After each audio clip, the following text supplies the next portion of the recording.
Sabah bukan hanya terkenal dengan sebuah negeri di bawah bayu, tetapi dengan beribu-ribu keunikan dan tarikan yang bervariasi dari kawasan pantai sehinggalah tanah tinggi, sejarah, budaya dan macam-macam lagi. Namun, beberapa hal yang generasi kita perlu tahu bahawa dahulunya Pulau Borneo ini pernah menjadi lokasi jenayah perang yang paling buruk sekali bagi negara Australia dan British semasa penguasaan Jepun.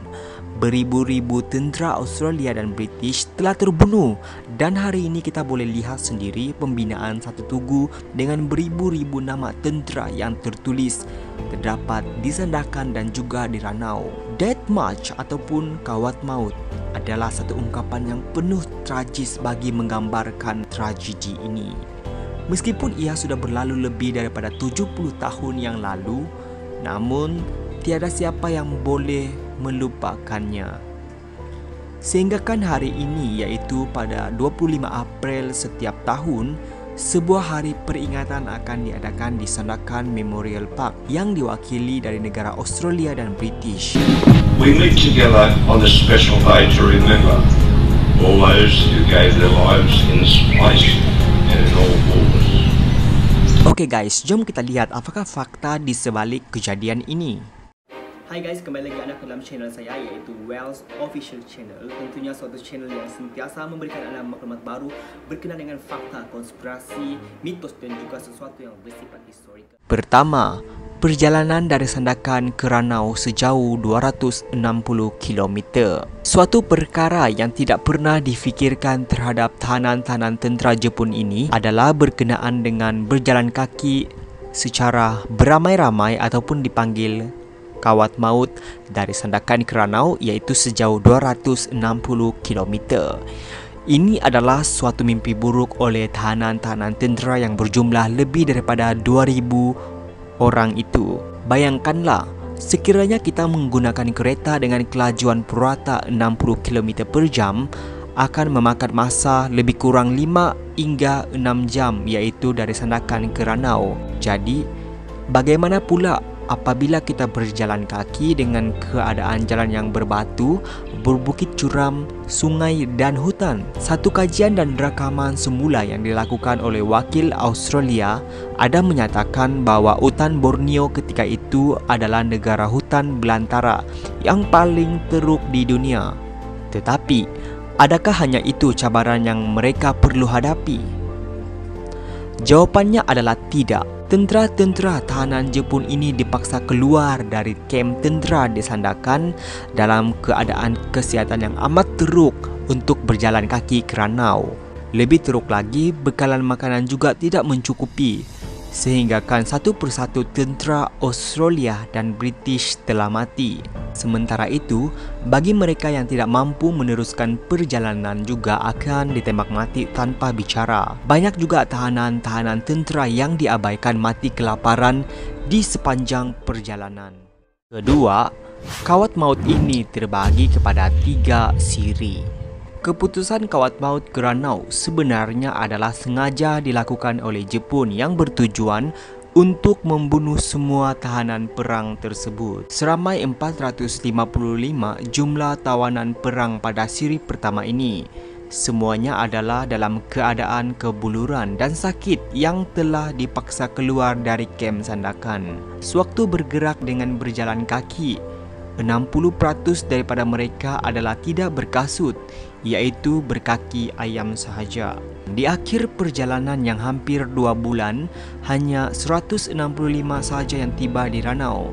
Selebihnya mati sakit dan ditembak mati kerana tidak dapat meneruskan perjalanan. Kawat Maut kedua pula adalah lebih teruk daripada Kawat Maut yang pertama. Pada kali ini, Jepun sengaja menyekat semua makanan dan ubat-ubatan hanya untuk melemahkan mereka. Disebabkan ramai yang cuba melarikan diri masa Kawat Maut yang pertama, maka pada kali ini Jepun telah mengharapkan tahanan ini untuk berjalan dalam satu kumpulan yang ada 50 orang. Setiap kumpulan itu terdapat tentera yang menjadi pengawal di depan, kiri, kanan dan juga belakang. Sesiapa yang jatuh ataupun terlalu lemah atau cuba untuk larikan diri akan ditembak ataupun dipukul sampai mati dengan hulu senapang. Dalam 536 tahanan kawat maut kedua, hanya 183 orang sahaja sampai ke ranau.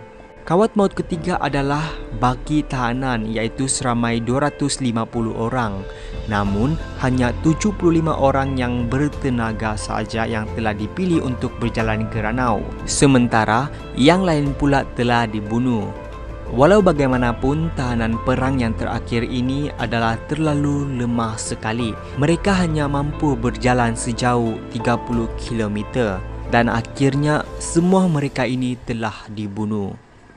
Ketiga, hanya 6 orang yang berjaya menyelamatkan diri sehingga perang berakhir. Daripada 1,900 tahanan Australia dan British, hanya 6 orang tentera Australia yang terselamat melarikan diri. Mereka ialah Bill Stipowich, Keith Bottrell, William Moxham, Nelson Short, Owen Campbell, dan Dick Braithwaite. Kesemua mereka yang terselamat adalah dalam keadaan nyawa-nyawa ikan sahaja. Mereka inilah yang menjadi saksi dan orang penting dalam menceritakan hal yang sebenarnya telah terjadi sepanjang pemerintahan Jepun. Jenayah perang yang telah dilakukan Jepun adalah satu jenayah yang amat kejam sekali, sehingga ianya dikatakan sebagai jenayah perang terburuk bagi Australia dan British. Lebih teruk lagi, meskipun perang sudah berakhir dan Jepun sudah pun menyerah kalah, tetapi kesemua tahanan-tahanan yang berjaya sampai di ranau ketika itu telah dibunuh dengan cara ditembak mati. Jepun telah berbuat demikian adalah bagi memastikan bahawa tiada seorang pun yang masih hidup, kerana mereka yang masih hidup itu pasti akan menjadi saksi dan memberitahu alas sebenar yang telah terjadi. Di Australia, berita tragedi perang hanya boleh diketahui beberapa bulan setelah perang berakhir. Beratus-ratus telegram mula dikirimkan kepada keluarga yang hilang di Borneo. Mulanya samar-samar, tetapi selepas 2 atau 3 telegram dari kerajaan, ia telah menjadi jelas. Kerajaan Australia mengambil masa begitu lama untuk mendedahkan butir-butir terperinci tragedi Perang Maut Sandakan rentetan dengan 6 orang sahaja yang masih terselamat. Korban jiwa kawat maut Sandakan hanya mula terbongkar setelah perbicaraan jenayah perang berakhir pada tahun 1946. 8 orang pegawai Jepun telah dihukum kerana didapati bersalah melakukan jenayah perang. Keempat, mengenakan hukuman paling kejam meskipun dengan kesalahan yang kecil. Sebagaimana yang kita tahu bahawa orang-orang tempatan sendiri sangat membenci Jepun pada saat itu disebabkan oleh tindakan Jepun yang amat kejam. Terdapat banyak sifat-sifat tidak berperi kemanusiaan yang telah dilakukan oleh pihak Jepun terhadap tahanan-tahanan perang maupun orang tempatan sendiri. Keith Bottrell adalah antara contoh tahanan yang dihukum dengan begitu kejam sekali, yang mana dia telah dikurung dalam kandang yang kecil selama 40 hari di bawah terik matahari yang bersinar. Air tidak diberikan pada awal 3 hari. Makanan juga tidak diberikan pada 7 hari pertama. Demikian juga dengan tahanan-tahanan yang lain diperlakukan serupa dengannya. Mereka hanya berpakaian cawat dan dilarang untuk membersihkan diri. Kempitai dan Basher sangat ditakuti oleh tahanan perang ketika itu, yang mana Kempitai merupakan polis rahsia Jepun dan mereka memang popular dengan cara seksaan yang teruk.